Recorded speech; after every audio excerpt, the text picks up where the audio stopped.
So the Volkswagen just canceled US Audi plant as Trump policy disaster backfired. Welcome everyone. Thank you so much for joining. Thank you for being here. Please make sure that you are subscribed to Newsix Brief for more and exclusive content. I would absolutely love to see you.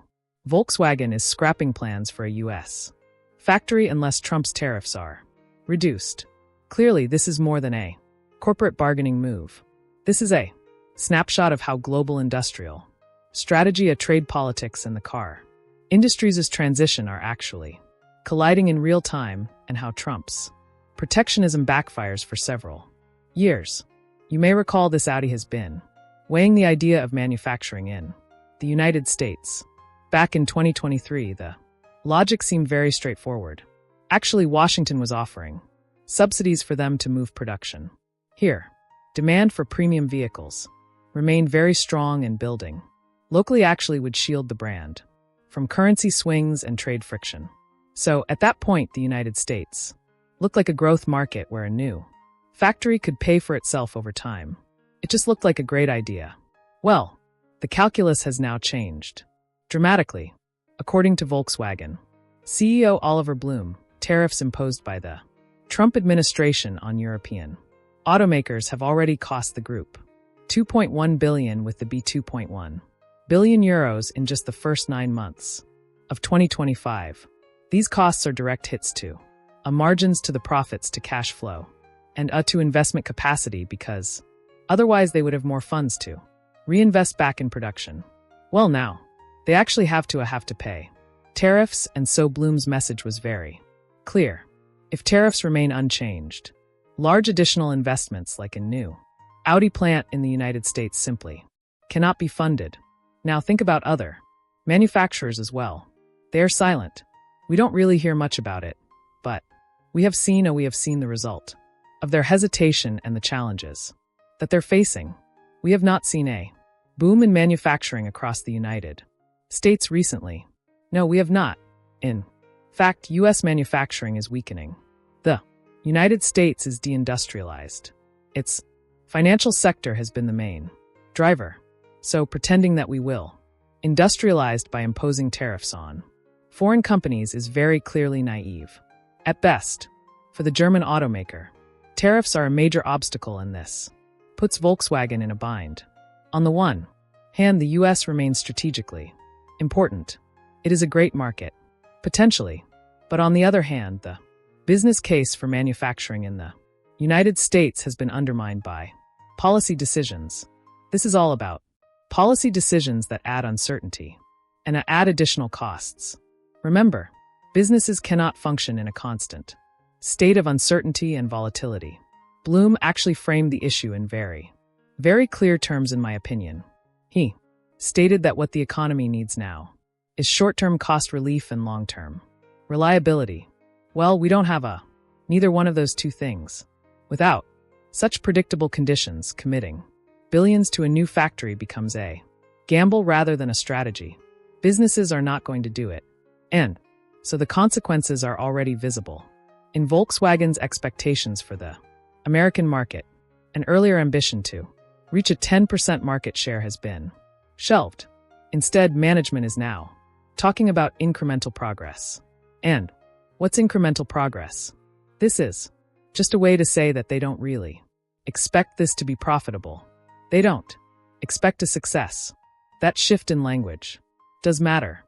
It signals that Volkswagen no longer sees the United States as a place for rapid expansion, as a place for growth and investment, but rather they see it as a market where the company must carefully manage exposure and risk. This more cautious stance fits into a broader retrenchment underway across the group. Volkswagen is in the middle of its 5-year planning round, and the numbers tell a very clear story. Planned spending has been reduced to €160 billion, which is down from €180 billion just 2 years ago. That €20 billion gap reflects tougher conditions across the industry. And by those tougher conditions, I mean weaker demand in some regions, rising costs, geopolitical friction, and the expansive transition to EVs and software-driven vehicles. The full plan will be unveiled in March alongside Volkswagen's annual financial results. And I'm very curious to see that because Volkswagen is one of the biggest companies in Europe, and it has been for generations. But pieces of the strategy are already emerging.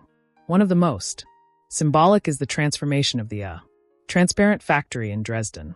It was opened in 2001, and it is famous for its glass walls and public-facing production, and I will include some pictures if I can find them for you. Now, vehicle production there is ending entirely. It functioned for 20 years.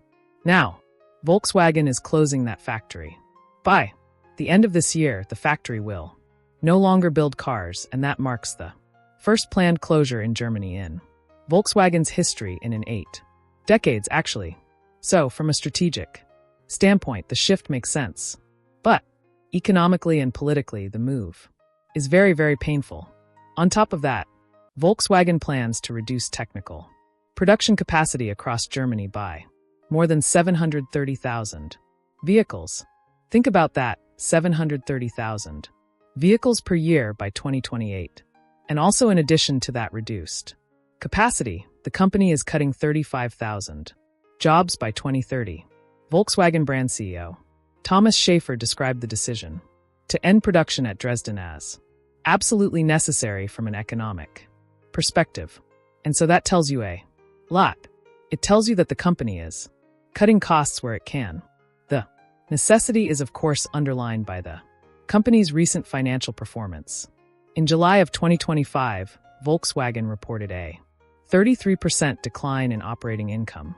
It is a very, very significant decline in its operating income for the first half of 2025. Among the key reasons that they cited were higher costs from increased U.S. import tariffs, and other cost actually totaled roughly $1.50 billion. Now, as of the time of me recording the video, the year-end December 31st, 2025 data is not available yet. It will be released in an annual report at a later time. So we don't really know what their operating income is going to be.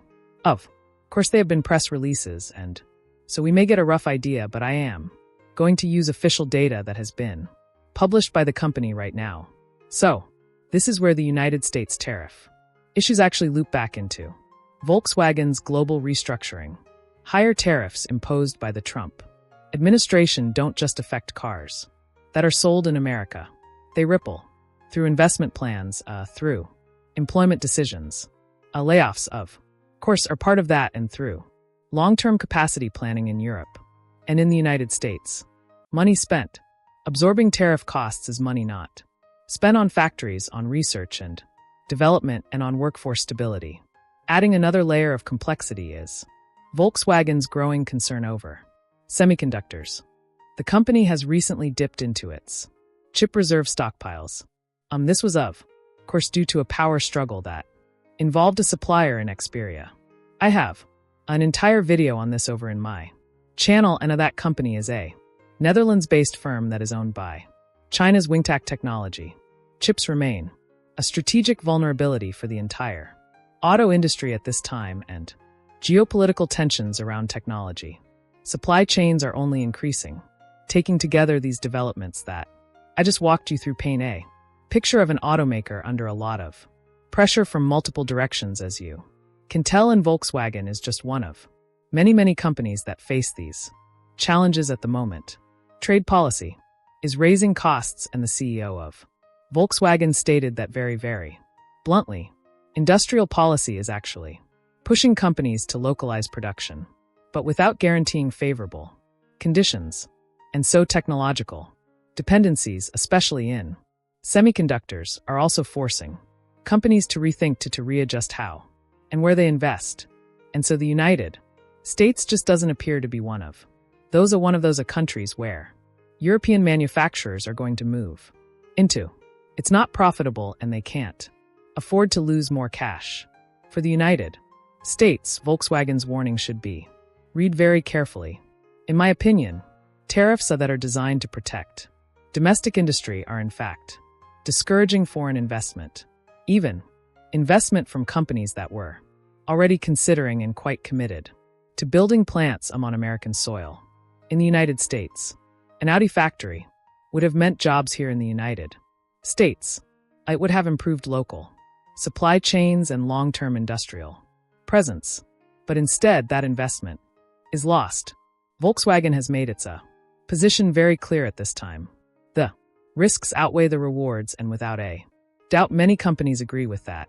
Thank you very much for watching. Leave me a comment below. Let me know what your thoughts are on this topic. I would love to hear from you. Support my work if you haven't already. Thank you so much.